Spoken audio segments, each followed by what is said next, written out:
Approximately 10 years ago, I made these beds for my children. They were all handmade. I did not have a CNC at that point in time. They are made out of maple and they measure 2 meters in length and 80 centimeters width. Now they find that they are a little too small and they would like to get a bigger one, like 120 in the width, but the same length. And we have been exploring quite a few different ideas for how to make it. Could we do it as a flat pack type of construction, or how should we do it? So I will show you a few of the ideas that we have been puzzling with. So here we are in Fusion, and this was the first attempt on a flat pack. We thought of making these type of joints that goes together like this, and this was essentially how we thought we could do it.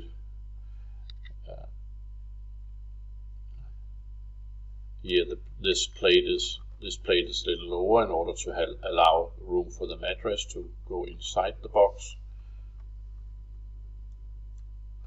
And we refined the idea. Here you have somewhat the same joinery.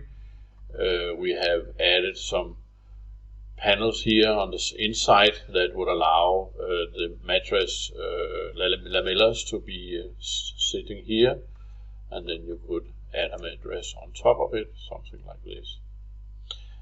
What we did not like about this design was that it takes up quite a bit of room. You need these to have some centimeters in order to be strong enough to hold the whole thing together, but it also takes up like unnecessary room. So we also explored whether it would be an option to go back to the original hardwood type of construction with tongue and groove and everything. So we designed one which resembles the old one quite a bit, I have to say. Here you have a frame that again is put together with tongue and groove. The side is attached to the ends via some brackets that are sitting here with some holes in here, some hooks that allow the side to be detached from the ends.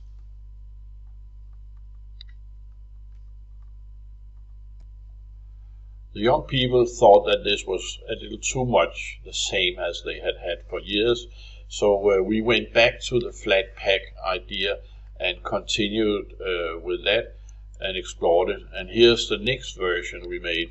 Now we have removed the joinery that was going like this, and instead we have inserted some hidden brackets behind here that allowed us to connect it like this instead.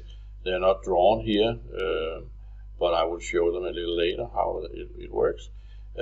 But this allows us to make something that was a little more compact, but the rest of it was more or less the same as the second version we have made. Here you can see how the joint is made. It is this type of bracket here that is joined together.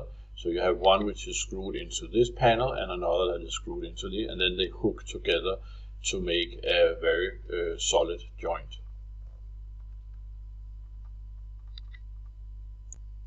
So we made a small test on the CNC to see how this joint worked, and it turned out really beautiful. So that allows us to continue with this way of joining it, and we continued with then this version here that ended up being the final one. And you can see now we have lots of more details. We have some pockets in the corners for one part of the joinery, and we have prepared holes in the sides for the other piece of the joinery, and we actually added 2 of these brackets on each in order to secure that the side would not rock like this around one of these. So by having 2 they cannot rock. And then we have the one that carry the mattress or the lamellas here. We prepared all the screw holes in order to make it easy to align everything, and actually I think behind here There's also hidden one hole in each end for dowel to secure that this one aligns to the sides and so on.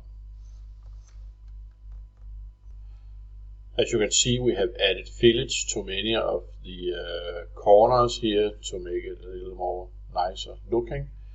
And then we started to discuss the headboard, how we could arrange that.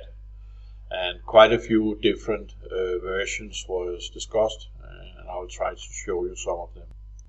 The first one I designed was based on the Fibonacci numbers 1, 1, 2, 3, 5, and 8, and they could allow us to make some holes through the headboard like this, but that was not super popular, so we made some other tries.